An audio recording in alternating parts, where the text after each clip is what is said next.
오늘은 제7계명을 말씀드리겠습니다. 7계명은 성과 관련된 내용입니다.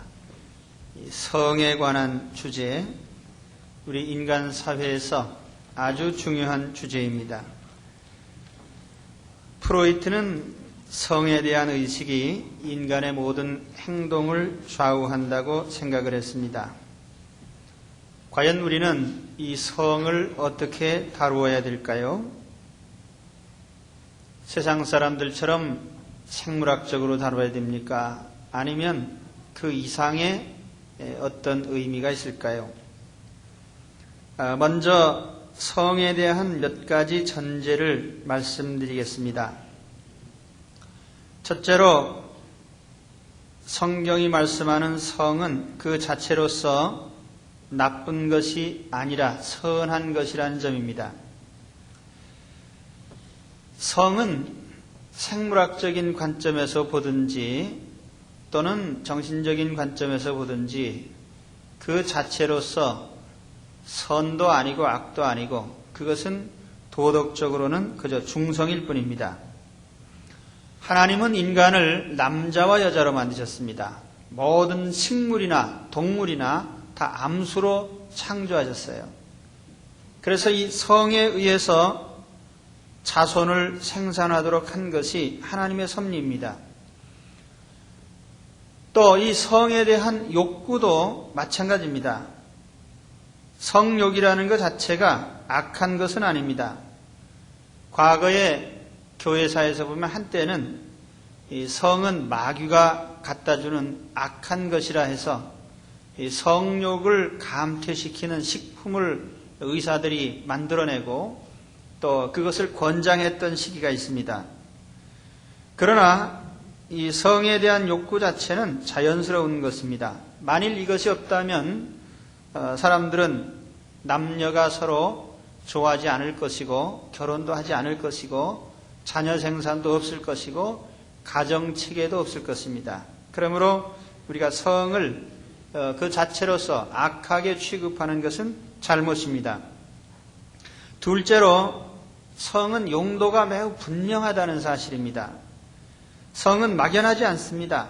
확실한 목적을 위해서 창조된 수단입니다. 예를 들면 이 성은 자녀 생산을 위한 수단입니다. 또 부부가 친밀하게 하나 되는 수단이요, 사랑을 나누는 수단입니다. 또 남녀가 서로 호기심과 매력을 가지게 되는 동기이기도 합니다. 아마 인간의 본성 중에 성에 대한 호기심만큼 강한 것도 없을 겁니다. 하나님께서 아담이 잠든 후에 갈비를 뽑아서 하와를 만드셨는데 이 여자를 아담에게 데려다 주니까 아담이 너무너무 좋아했습니다. 그러면서 이는 내 뼈 중에 뼈요 살 중에 살이라. 내 뼈와 살이라고 말하면서 여자를 아주 좋아했습니다. 남자는 여자를 좋아하고 여자는 남자를 좋아하도록 만든 것이 하나님의 섭리입니다. 만일 남자가 여자를 좋아하지 않고 남자를 좋아하면 그 이상한 것이죠. 또 여자가 남자를 좋아하지 않으면 그것도 이상한 것입니다. 서로 좋아하도록 호감을 가지도록 이렇게 만드신 것이 바로 하나님의 의도입니다. 그러므로 이 성은 이와 같이 하나님이 분명한 의도, 목적을 가지고 만드신 것임을 우리는 알아야 됩니다. 그리고 셋째로 성 문제에 대해서 성경은 아주 적극적이라는 사실입니다. 교회사에서 어떤 시대에는 성을 은폐하고 이면적으로 오히려 부도덕에 빠지는 일이 있었습니다. 그러나 성경 어디를 들춰봐도 성을 가리운 적은 없습니다. 아마 성적으로 발생할 수 있는 모든 사례들을 성경은 담고 있다고 해도 과언이 아닙니다. 그러므로 우리는 성에 대해서 무식하지 않아야 됩니다. 성을 잘 아는 것이 성을 바로 대하는 기회가 될 것입니다. 다음으로 말씀드릴 것은 제7계명의 의도입니다. 이 제7계명은 적어도 3가지의 의도가 있습니다. 첫째로는 혼인의 순결을 지키자는 것입니다. 저는 종종 결혼식 주례를 합니다. 근련에 이르러서 전에 없던 생각을 하게 되는데 이 신랑 신부에게 어떤 얘기를 해주는 것이 가장 필요하고 유익한 것일까? 이것을 고민을 합니다. 왜냐하면 요즘은 예식장 같은 데서 결혼식 하면은 식도하기 전에 와서 주례를 짧게 해달라고 말을 합니다. 기분이 되게 나쁩니다. 할까 말까 아예 집어칠까 하는 생각도 있지만은 그래도 한마디 해야 되니까 제가 속으로 하는 생각 중에 딱 한 가지밖에 없습니다. 제발 깨지지 말고 잘 살아라. 뭐 다른 얘기는 할 필요도 없어요. 뭐 부모님께 효도하라든지 뭐 건강하라든지 뭐 자식을 많이 낳든지 다 그저 수사적인 관용구이고 정말 중요한 것은요. 깨지지 않고 잘 사는 거예요. 그런데 주례사 할 때 깨지지 말고 잘 사시오 이렇게 얘기하기는 좀 곤란하고 좀 돌려서 얘기를 하긴 하지만은 내용은 그겁니다. 그래 주례사에 할 때 서약을 하잖아요. 또 이 서약도 사실은 부부가 서로 하는 서약이 아니에요. 이거는 하나님 앞에서 하는 하나님께 드리는 약속입니다. 아내는 남편을 위해서 남편은 아내를 위해서 희생과 헌신을 하기로 하나님께 서약하는 겁니다. 부부가 만나는 것은 우연히 만나는 게 아니에요. 하나님이 만나게 해주셔서 맺어주시고 하나님이 결정해 주신 섭리입니다. 그렇기 때문에 부부는 이 혼인을 더럽히지 말아야 될 책임이 있어요. 모든 사람은 혼인을 귀히 여기고 침소를 더럽히지 않게 하라. 음행하는 자들과 간음하는 자들을 하나님이 심판하시리라. 혼인의 순결, 이것이 제7계명의 첫째 목적입니다. 둘째로는 가정을 보호하자는 것입니다. 결혼에 의해서 가정이 성립되죠. 부부가 한 가정을 이루게 되고 또 자녀들이 나오게 되면 이 부부와 자녀들로 한 가정이 됩니다. 이 가정은 바로 사회의 기반이 돼요. 요즘에 여러 사회적인 붕괴 현상이 있잖아요. 무슨 학교가 붕괴되느니 또는 뭐 도덕이 붕괴되느니 사회가 붕괴되느니 여러 이런 얘기를 합니다만은 그 근저의 가장 큰 문제는 가정의 붕괴입니다. 만일 부부가 서로 잘 살지 않고 깨지게 되면 자녀들에게는 청천벽력 같은 충격이 가해집니다. 어린 자녀들이 부모의 이혼을 대할 때에 우선 인간에 대한 배신감을 느끼게 됩니다. 강한 불신을 가지게 돼요. 정서적으로 불안해집니다.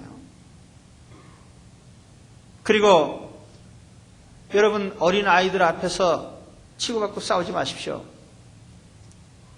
부부가 싸우면서 아이들의 정서에 미치는 영향이 대단한데 특히 뭐 안 사느니 마느니 뭐 한 이런 소리를 하면요 아이들이 걱정을 합니다. 야 우리 집 깨지는가 보다. 나도 살 궁리를 강구해야 되겠다. 미리 가출하자. 미리 독립을 해버리면 곤란한 거 아니에요. 바로 이러한 과정을 막기 위한 것이에요. 바로 이 제7계명입니다.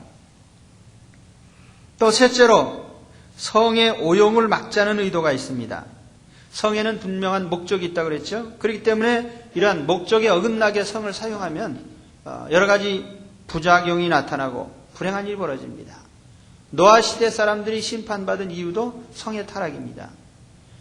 소돔과 고모라가 멸망당한 것도 성을 잘못 사용한 결과입니다. 사사시대 베냐민 지파 사람들은 지나가는 길손에게 성적으로 손상을 입힌 바람에 지파가 거의 멸절되다시피 했습니다. 다윗도 밧세바 사건으로 말미암아 인생의 내리막길을 가게 됩니다. 솔로몬은 많은 여자들을 취하는 바람에 신앙적으로도 우상에 빠졌지만은 나라가 분열되는 아픔을 겪게 됩니다. 그렇기 때문에 이 성의 오용을 막는 것이 중요해요. 바로 이것이 제7계명의 의도입니다. 그러므로 이 제7계명은 분명하게 금하는 것이 있습니다.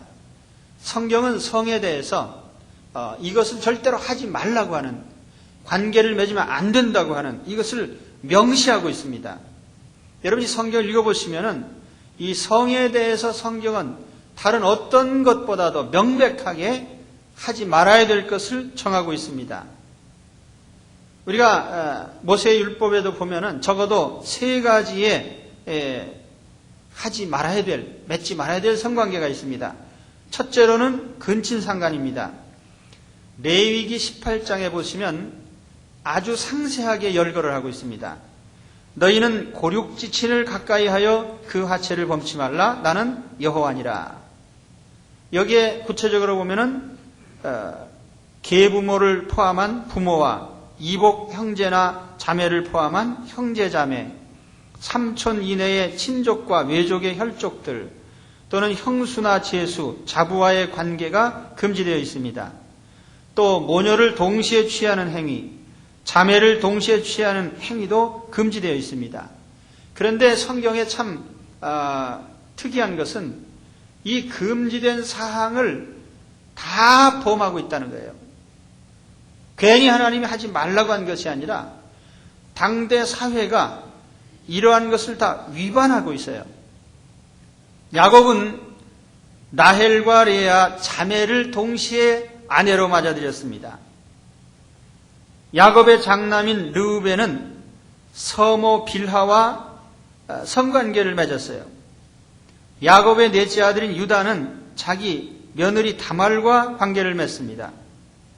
다윗의 아들 암논은 이복누이인 다말과 관계를 맺고, 소돔성에서 탈출했던 롯의 딸들은 친아버지와 성관계를 맺어서 암몬과 모압을 낳았습니다.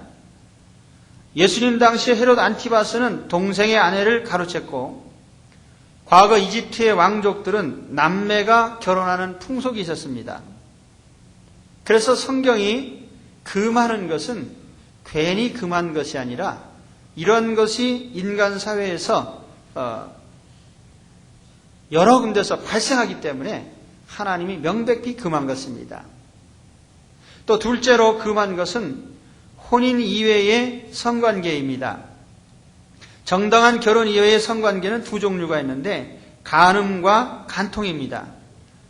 이 간음이라고 하는 것은 결혼과 상관없이 맺는 성관계입니다. 신명기 22장 28절에 보면은 만일 남자가 어떤 약혼하지 아니한 처녀를 만나 그를 붙들고 통간하는 중 그 두 사람이 발견되거든 그 통간한 남자는 그 처녀의 아비에게 은 50세겔을 주고 그 처녀로 아내를 삼을 것이라. 그가 그 처녀를 욕보였은즉 평생에 그를 버리지 못하리라. 간통이라는 것은 기혼자가 배우자 외의 사람과 관계를 가지는 것인데, 이것도 성경은 더 가혹하게 다루고 있습니다. 남자가 유부녀와 통간함을 보거든 그 통간한 남자와 그 여자를 둘 다 죽여 이스라엘 중에 악을 제할지니라.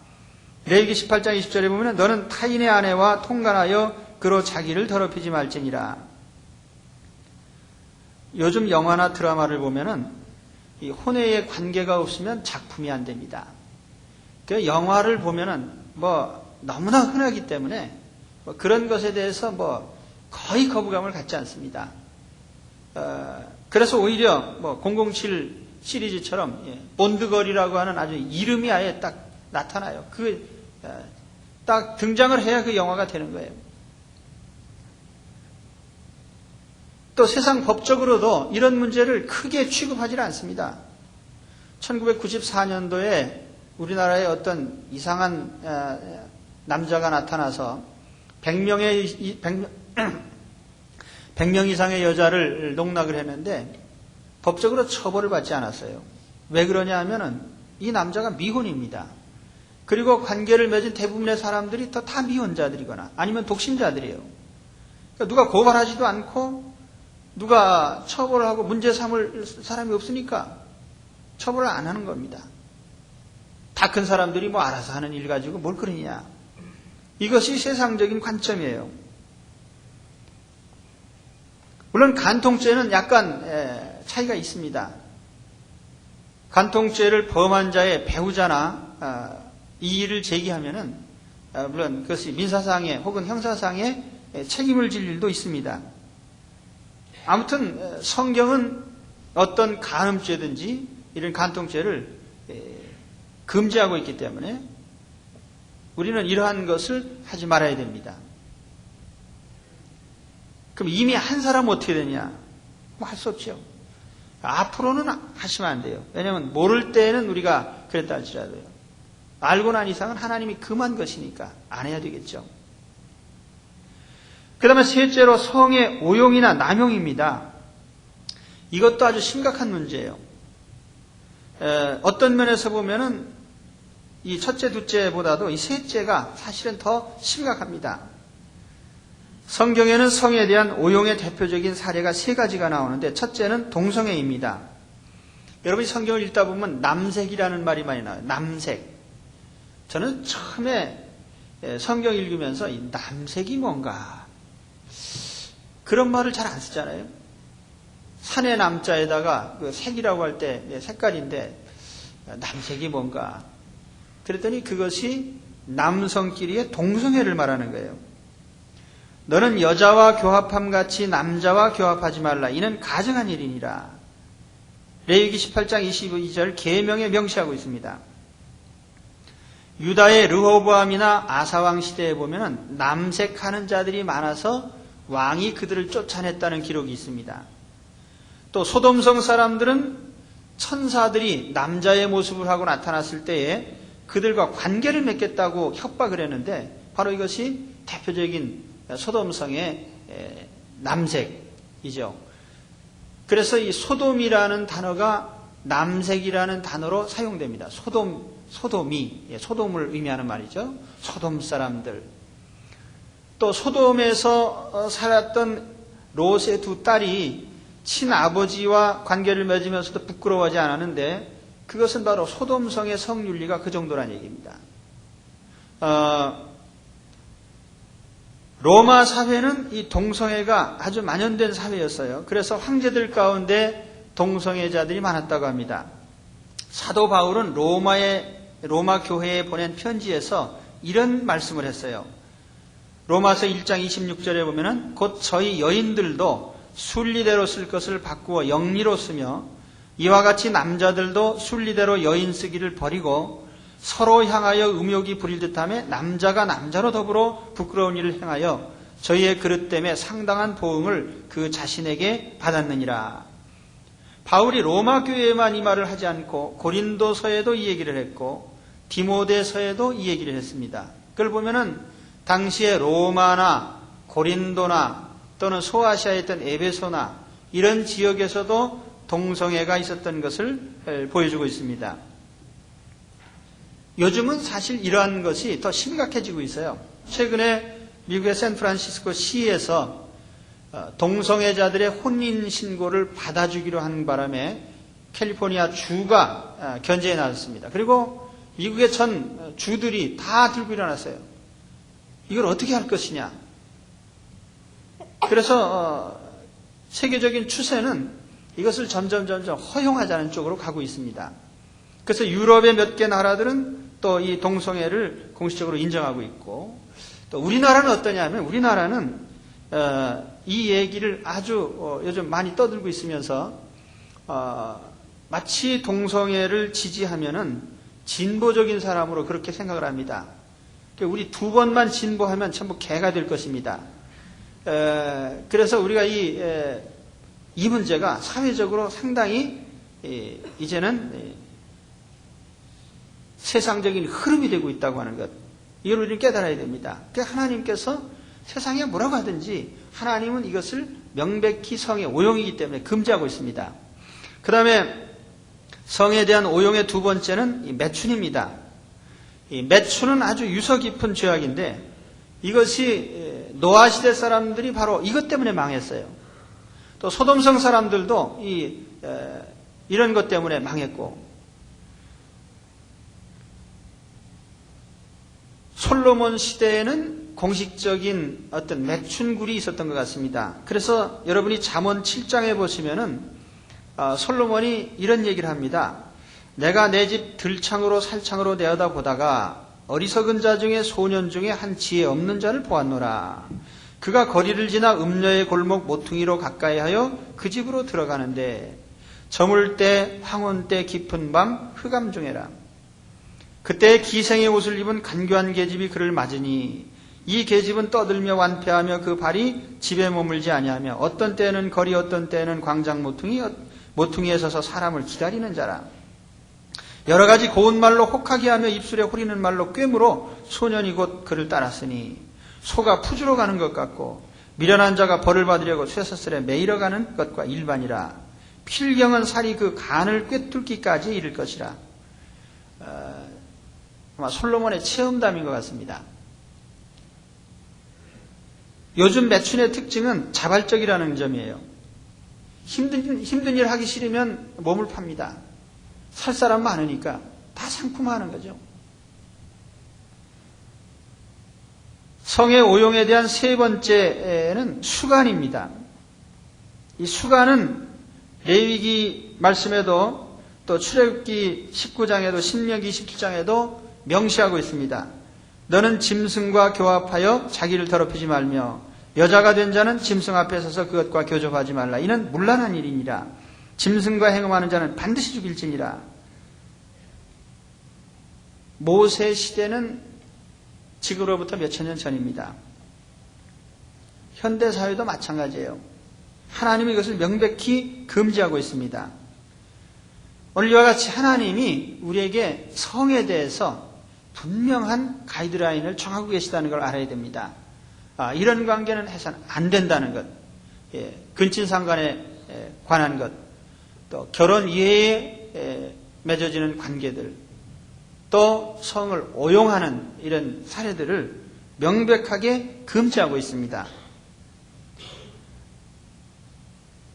다음으로 말씀드릴 것은 이 7계명의 영적인 의미입니다. 간음이라는 단어가 성경에 두 가지 의미로 쓰입니다. 첫째는 지금 말씀드린 것처럼 결혼한 사람이나 또는 우리 남녀가 결혼 이외에 어떤 잘못된 관계를 맺을 때 우리가 간음이라고 합니다. 그런데 영적인 간음은 무엇이냐면 하나님을 섬기는 사람이 하나님 이외에 다른 주를 섬길 때 그것을 성경 영적 간음이라고 합니다. 예를 들면 대표적인 것이 우상숭배죠. 이스라엘 사람들은 하나님을 섬기는 사람들인데 하나님 이외에 다른 우상을 섬겨요. 그러니까 그건 간음이라는 것입니다. 또 이것은 단순히 오늘 우리 같이 뭐 우상을 만들거나 절하거나 그러지 않아도 예를 들어 우리 마음에 있는 하나님 외에 다른 것을 의지하는 마음, 이것이 간음하는 마음이라고 성경은 말씀을 해요. 예를 들면 탐심은 우상숭배니라. 우리가 하나님 의지해야 되는데 돈을 의지한다든지 사람을 의지한다든지 권력을 의지한다든지 이것이 다 하나의 영적으로는 간음이죠. 그래서 이 영적인 간음도 육체적인 간음 못지않게 더 심각한 죄라는 것을 우리는 깨달아야 됩니다. 오늘 우리가 날마다 간음죄를 저지릅니다. 첫째는 우리가 물론 배우자에 대한 간음죄죠. 물론 바람을 펴서 간음죄를 짓는 경우도 있지만 마음의 간음이 더 많아요. 마태복음 5장 28절에 보면은 나는 너에게 이르노니 여자를 보고 음욕을 품는 자마다 마음에 이미 간음하였느니라. 결혼한 남자가 이쁜 여자만 보면은 그냥 저 여자가 내 아내였으면 맨날 그런 생각한다든지, 또 결혼한 여자가 잘생긴 남자만 보면은 저 사람이 내 남편이었으면 이런 생각을 한다든지, 이게 전부 다 영적인 간음이죠. 그럼 우리는 마음의 간음을 버려야 됩니다. 물론 영적 간음도 마찬가지죠. 하나님께서는 우리에게 이러한 영적인 간음을 버리라고 합니다. 그런데 신기한 것은 육신적인 간음죄와 영적인 신앙의 간음죄가 항상 밀접한 관계가 있습니다. 다윗이 신앙이 나빠져서 밧세바 사건에 빠졌을까요? 아니면 밧세바 사건 때문에 신앙이 나빠졌을까요? 제가 목회를 하면서 경험해 보니까 우리 신자들이 신앙이 나빠지는 경우가 오히려 신앙 때문에 생활이 나빠졌다라고 하기는 좀 힘들고 생활이 신앙을 나쁘게 만드는 경우가 많습니다. 그 대표적인 사례가 바로 이 성적인 타락이에요. 멀쩡하던 분이 주일날 가끔 이상해집니다. 그리고 이런 죄를 지게 되면 우선 저를 똑바로 쳐다보질 않습니다. 목사를 쳐다볼 때 힐끔 쳐다보고 왜냐하면 내가 여기서 맨날 바람 피지 마시고 그렇게 얘기하니까 마음이 찔려가지고 그래서 드문드문 나오다가 아주 안 나옵니다. 그런 사람이 가끔 있어요. 근데 사실이 우리가 부부가 한 여자에게 어떤 서약을 했다면 그 약속을 지킬 책임이 있죠. 그렇기 때문에 사실 간음이라고 하는 것은 어떤 의미에서 보면 배신입니다. 사랑하는 사람에 대한 배신이죠. 그런 점에서 하나님께도 똑같습니다. 우리가 하나님만 의지해야 되는데 다른 것을 의지한다는 건 영적 배신이거든요. 오늘 그래서 우리 이 간음이라고 하는 것이 신앙과 밀접하다는 것 기억하시기 바랍니다. 우리가 간음죄에 빠지면 하나님과도 멀어져요. 저는 이 간음죄에 빠졌는데 갑자기 성령 충만해진 사람을 본 적이 없습니다. 바람을 피웠더니 갑자기 하나님이 더 가까워졌다든지 그런 사람이 있습니까? 그럴 수는 없는 거죠. 자, 마지막으로 말씀드릴 것은 이 제7계명을 지키기 위해서 어떻게 성을 제어할까 하는 문제입니다. 이 성처럼 영향력이 막강한 것이 없습니다. 그러므로 이 성은 잘 통제돼야 됩니다. 그럼 어떻게 성을 제어할 수 있겠습니까? 첫째로는 마음을 제어해야 됩니다. 우리가 사는 세상을 보면은 어쩔 수 없이 성적인 자극을 받게 되어 있습니다. 특히 요즘 상업주의가 참 놀랍도록 이렇게 고도화되다 보니까 물건 팔아먹는 사람들이요, 심리적인 그 내면을 꿰뚫어 보고 있어요. 그렇기 때문에 어떻게 자극을 하면 성적인 자극을 받게 되는지를 너무나 잘 알고 있습니다. 그러니까 선전하는 사람들이 냉장고 선전하는데 왜 벗은 여자가 나옵니까? 또 심지어는 아파트를 선전하는데 다 벗었습니다. 그래서 보니까 뭐가 벗었나 그래 보니까 아파트 값을 내렸다 이거예요. 모든 상품 선전이 전부 다 이런 식으로 성을 자극하도록 돼 있고요. 그 광고 카피들도 보면은 아주 아리송한 말들을 합니다. 이것이 무엇을 의미하는 말인지 성을 암시하는 말들로 카피를 만들고 있어요. 제가 처음 포르노 잡지를 본 것이요, 중학교 2학년 때입니다. 저는 아주 조숙했습니다. 그때 짱꼴라라는 별명을 가진 친구놈이 야, 내가 너 음악실로 오면 좋은 거 보여준다고 해서 점심도 안 먹고 갔더니 이상한 책을 보여주는데 나는 깜짝 놀랐어요. 왜냐하면 그때까지도 나는 아이가 어떻게 생기는지도 모르는 사람인데 그래서 쇼크를 받았습니다. 야, 이건 완전히 애니멀이다. 40년 전 얘기예요. 그럼 요즘 아이들은 어떨까요?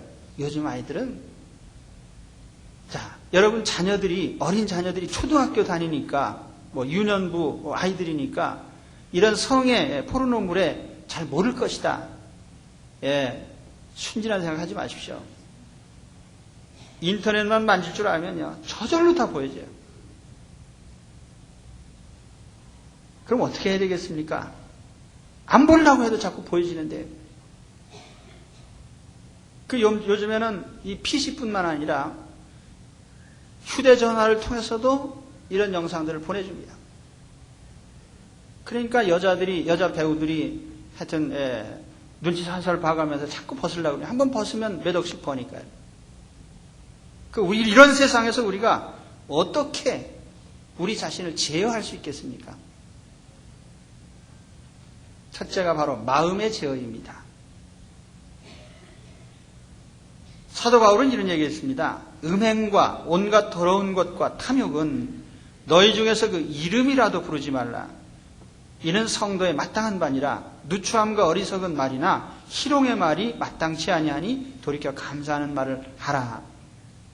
이 성에 대한 그릇된 상상을 하지 말아라. 또 우리가 어떤 언행에 있어서도 요즘 그 코미디라는 것들을 보면은요, 점점 성을 주제로 한 내용들을 자꾸 하고 있습니다. 이것이 뭡니까? 우리 마음에서 항상 성을 떠올리게 만드는 거죠. 그러니까 이러한 것들을 우리가 마음에서부터 정리를 해야 된다는 겁니다. 어쩔 수 없이 우리는 제어를 해야 될 입장에 있지, 원천적으로 이것을 접하지 않을 그럴 가능성이 없는 거예요. 세상이 점점 그렇게 되니까. 우리가 바이러스에 노출되어 있습니다. 중요한 것은 그 바이러스에 감염되지 않는 것입니다. 그것이 바로 우리 마음을 제어하는 거예요. 여러분, 마음을 제어하기 위해서 항상 노력을 해야 됩니다. 마음에서 이 성의 문제를 잘 정리하고 있어야 돼요. 그 다음에 둘째로 누나를 뽑아야 됩니다. 예, 제 말이 아니고 예수님 말씀이에요. 만일 내 오른 눈이 너로 실족해 하거든 빼어내버리라. 눈을 뽑아야 돼요. 그러니까 여러분, 만일 이런 죄를 지켜야 되면 눈을 뽑으시기 바랍니다. 예수님께서 눈을 뽑으라는 말씀하신 이 귀절이 간음에 대한, 마음으로 음욕을 품는 자는 간음하는 자다 하는 말씀하신 직후에 바로 이 말씀하셨어요. 누나를 뽑아라. 그러니까 예수님께서도 사람이 이런 성적인 타락에 빠지는 경로를 잘 알고 계신 겁니다. 특히 우리 남자들이 성에 대한, 성상품에 대한 주요 고객인데, 이 남성들의 본성이요, 대개 눈에 의해서 자극을 받습니다. 특히 성에 대해서 그래요. 그렇기 때문에 우리가 이러한 것을 보지 않는 것이 상책입니다. 다윗이 왜 죄에 빠졌어요? 옥상을 거닐다가 담장 너머로 이웃집 여자가 목욕하는 장면을 목격을 했습니다. 그럼 목격을 했으면 그걸로 얼른 안 봐야 되는데 자세히 봤어요, 자세히. 예, 요즘 같은 망원경으로 봤겠지요. 이게 뭡니까? 예, 봄으로서 자꾸 끌려 들어가고 빠지게 되어 있는 것이 이 범죄이기 때문에 예수님이 눈을 뽑으라고 한 겁니다. 이 눈을 뽑으라는 말은 실제로 눈을 뽑아가지고 다음 주에 오셔가지고 저한테 또 그러시면 돼요. 예, 눈 뽑으라는 얘기는요, 예, 눈을 뽑듯이 보지 말라는 얘기입니다. 그러니까 여러분, 이 성에 누가 장사가 없다는 얘기입니다. 그렇기 때문에 우리가 성의 자극을 받지 않도록 자기 자신을 통제하는 것이 바로 보지 않는 거예요. 그러면 눈만 뜨면 사방에 포르노물이 있잖아요. 안 보도록 노력을 하십시오. 오히려 그것으로 다른 건전한 것들에 눈을 돌리셔야 됩니다. 그 다음에 셋째로는 성령의 도우심을 구하시기 바랍니다. 그럼 우리가 이러한 성의 타락에 노출되어 있는데 우리 자신을 스스로는 지킬 수가 없어요. 항상 하나님의 도우심을 구하시기 바랍니다. 성령의 도우심을 구하시기 바랍니다. 저는 매일같이 기도합니다. 하나님, 제가 유익하지 않은 것은 보지 않게 해주옵소서.